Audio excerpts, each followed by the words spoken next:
കുറെ നാളുകൊണ്ട് പറയണമെന്ന് വിചാരിക്കുന്നു. ഒരുപാട് നാളായി ഞാൻ പുറകിന് കിടക്കുന്നത്. അതൊന്നും കുഴപ്പമില്ല. പഠിക്കുന്ന സമയത്തും എല്ലാവർക്കും അറിയാവുന്ന കേസായിട്ടാണ്. കൊച്ചു നാളെ ആനവാൽ മോതിരം വേണമെന്ന് പറഞ്ഞു. അത് ഞാൻ റെഡിയാക്കി വെച്ചിട്ടുണ്ട്. എന്തെങ്കിലും ചോദിച്ചപ്പോൾ നമുക്ക് മക്കളും കാര്യങ്ങളൊക്കെ ആയി. ഒരു തവണയെങ്കിലും ആ കൈ നീട്ടി തന്ന ആ ആനവാൽ മോതിരം ഞാൻ തിട്ടുതരാം. എന്താ ഒന്നും മിണ്ടാത്ത? ഇത്രയൊക്കെ മനസ്സിൽ വെച്ചിട്ടാണ് എന്താ മുറുക്കാൻ പേര് ദൂരെ അറിഞ്ഞത്? എന്താ ഇങ്ങനെയൊക്കെ മനസ്സിൽ തോന്നാൻ കാര്യം? ഇതുവരെ അങ്ങനെ തോന്നിയിട്ടില്ലല്ലോ മനസ്സിൽ. എന്നാലും എന്റെ അടുത്ത് പറയാനായിരുന്നു. എന്റെ അടുത്ത് പറയും. അല്ല ഇങ്ങനെ പറഞ്ഞു പിന്നെ സ്നേഹമോ ഇഷ്ടമാണെന്നൊക്കെ പറഞ്ഞിട്ട് അമ്മച്ചി അമ്മച്ചി അല്ല പെങ്ങളെ നാത്തോനെ എന്തോ വിളിക്കണ്ട. കാരണം ഇത്രയും പ്രായമായിട്ട് ഞാൻ വിവാഹം കഴിച്ചിട്ടില്ല. ഇനിയിപ്പോ അടുത്ത് പറഞ്ഞ് വിവാഹം കഴിപ്പിച്ച് തരുമോ? എനിക്ക് രണ്ട് ആമ്പിള്ളാരുണ്ട്. അങ്ങോട്ടേക്ക് ഒളിച്ചോടിയില്ല. എനിക്ക് രണ്ട് ആമ്പിള്ളാരുണ്ട്. ഉള്ളിന്റെ ഉള്ളി ഉണ്ട്. എനിക്കറിയാം ഉള്ളിന്റെ ഉള്ളി ഉണ്ടെന്ന്. ഉള്ളിയുടെ ഉള്ളിയല്ല ഞാൻ പറയുന്നത് കേക്ക്. ഞാൻ ലതാകുമാരിയോടെ പറഞ്ഞു. ലതാകുമാരി ഞാൻ 1ാം ക്ലാസ് മുതൽ ഒരുമിച്ച് പഠിച്ചതാ. അങ്ങനെ ഒരു ബന്ധമുണ്ട്. കളയിപ്പിച്ചു. എന്റെ മനസ്സിൽ എന്തൊക്കെയോ ഞാൻ നാമ്പെടുത്ത് വന്നായിരുന്നു.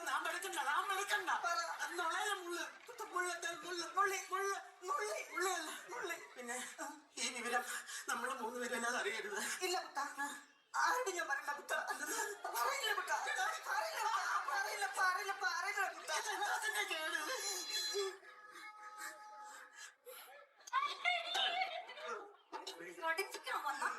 പഠിക്കണം. പോത്തിനെ കുളിപ്പിക്കാൻ പോകരുത് കേട്ടോ.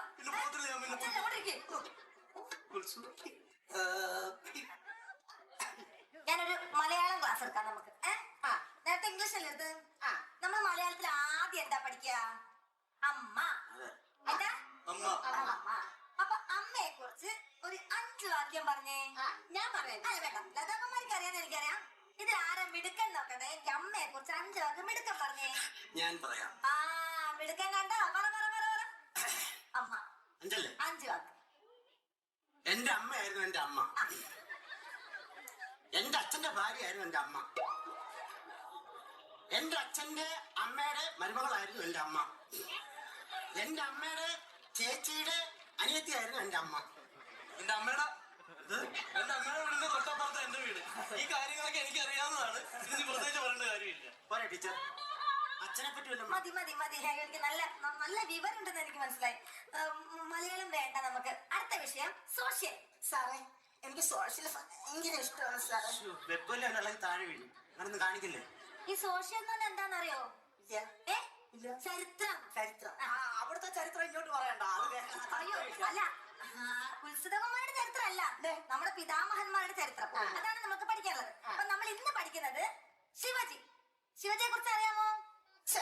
ശിവജിയെ കുറിച്ച് ആർക്കാണ് അറിയാത്തത്? എല്ലാവർക്കും അറിഞ്ഞൂടെ? പിന്നെ അതിനകത്തല്ലേ ആ പാട്ടൊക്കെ രജനീകാന്തല്ലേ? ആ ശിവജി അല്ല, ഛത്രപതി ശിവജി. നമ്മുടെ മഹാനായ ചക്രവർത്തിയായിരുന്നു ഛത്രപതി ശിവജി. ശിവജിയുടെ കാലഘട്ടം അവർക്ക് അറിയാം? ഞാൻ പറയാം ടീച്ചർ. പറ. 1987 88 അറിയാൻ നിലയ്ക്ക് മിണ്ടായിരുന്ന പോരെ. ഞാൻ പറയട്ടെ. 1900 അത്ര, 1900 ഇത്ര. ആർക്കറിയാം ശിവജിയുടെ കാലഘട്ടം? ആർക്കും അറിയില്ല. അപ്പൊ ടെക്സ്റ്റ് പിന്നെ ആരും കൊണ്ടുവരില്ലല്ലോ. വീട്ടിൽ പോയിട്ട് ടെക്സ്റ്റ് ബുക്ക് എടുത്ത് നോക്കുക. അതിൽ ശിവജിയുടെ ഫോട്ടോ ഉണ്ട്. അതിന് താഴെ അദ്ദേഹത്തിന്റെ കാലഘട്ടം കൊടുത്തിട്ടുണ്ട് കേട്ടോ. കാലഘട്ടമായിരുന്നു. ഫോൺ നമ്പർ ആയിരിക്കും. ഫോൺ നമ്പർ അന്നത്തെ കാലത്തൊക്കെ ഫോൺ ഉണ്ടോ? ഫോൺ ഇല്ലല്ലേ? എന്റെ ദൈവമേ, എനിക്ക് സംശയം. എന്നെ നോക്കി 8 നമ്പറേ ഉള്ളൂ. അത് അദ്ദേഹത്തിന്റെ കാലഘട്ടമാണ്. നാളെ വരുമ്പോ പഠിച്ചിട്ട് വരണം കേട്ടോ. പിന്നെ നമുക്ക് പഠിക്കാനുള്ളത് നമ്മൾ ഒരിക്കലും മറക്കാൻ പറ്റാത്തൊരു കാര്യമാണ് ജാലിയൻ വാലാബാഗ് കൂട്ടക്കൊല. അതിനെ കുറിച്ച് നമുക്ക് പഠിക്കാനുണ്ട്. കേട്ടോ ജാലിയൻ വാലാബാഗ് കൂട്ടക്കൊല? ഭയങ്കര വിഷയമായിരുന്നു.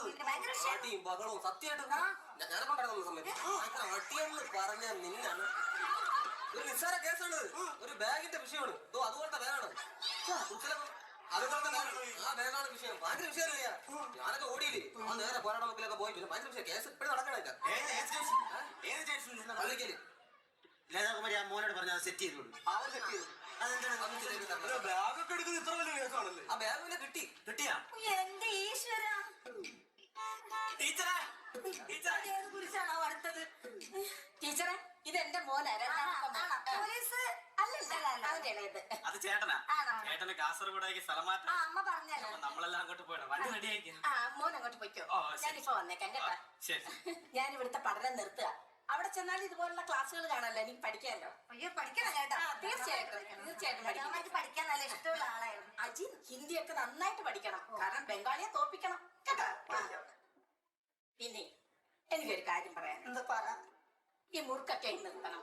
സ്മോള് നല്ല പല്ലാണ്, അതങ്ങനെ മുറുക്കി കളയരുത് കേട്ടോ. ഇല്ല.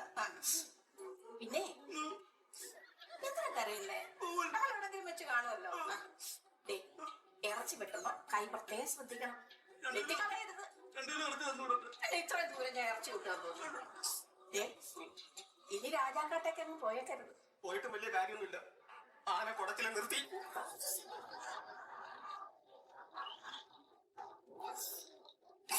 ദിവാകര, ഞാൻ പോവുക. ഞാനെന്ത് ചെയ്യാനാ? പിന്നെ ഞാൻ എന്തെങ്കിലുമൊക്കെ കാണിച്ചിട്ടുണ്ടെങ്കിൽ അതൊന്നും മനസ്സിൽ വെച്ചേക്കരുത്. ഇല്ല ഇല്ല. പിന്നെ എന്നെ കാണുമ്പോഴേ എപ്പോഴും എന്തോ പറയാനുണ്ടെന്ന് പറഞ്ഞിട്ടുണ്ടല്ലോ, അതെന്താണ്? പറഞ്ഞിട്ട് കാര്യമില്ലല്ലോ. ഇപ്പൊ എന്ത് പറഞ്ഞിട്ട് കാര്യമില്ലല്ലോ. എന്തായാലും എനിക്കത് കേൾക്കാൻ ഇഷ്ടമാണ്. എന്തായിരുന്നത്? എല്ലാരും കേട്ടോണ്ട് നിൽക്കുവാന്നു. എന്തായാലും കുഞ്ഞുനാള് പോലെ 1ാം ക്ലാസ് പോലെ നമ്മൾ ഒരുമിച്ച് പഠിച്ചു ഇവിടെ വരെയൊക്കെ ആയി.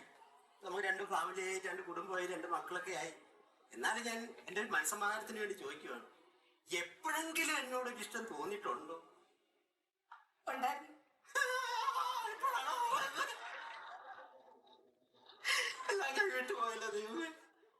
കുറെ വർഷമായിട്ട് ഞാനൊരു ആനവാൽ മോതിരം എന്റെ പോക്കറ്റ് ഇട്ടുകൊണ്ട് നടക്കുന്നു. പോന്ന വഴിക്ക് കളഞ്ഞു. എന്നാലും ഇത് യഥാമാരി തന്നെ വെച്ചു.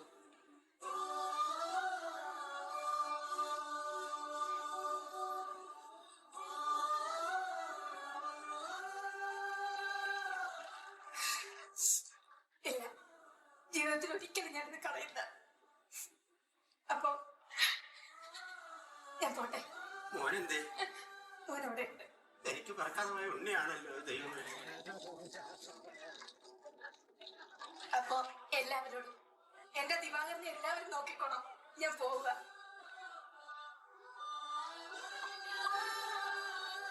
ലതാകുമാരി ധൈര്യമായിട്ട് പൊക്കോ.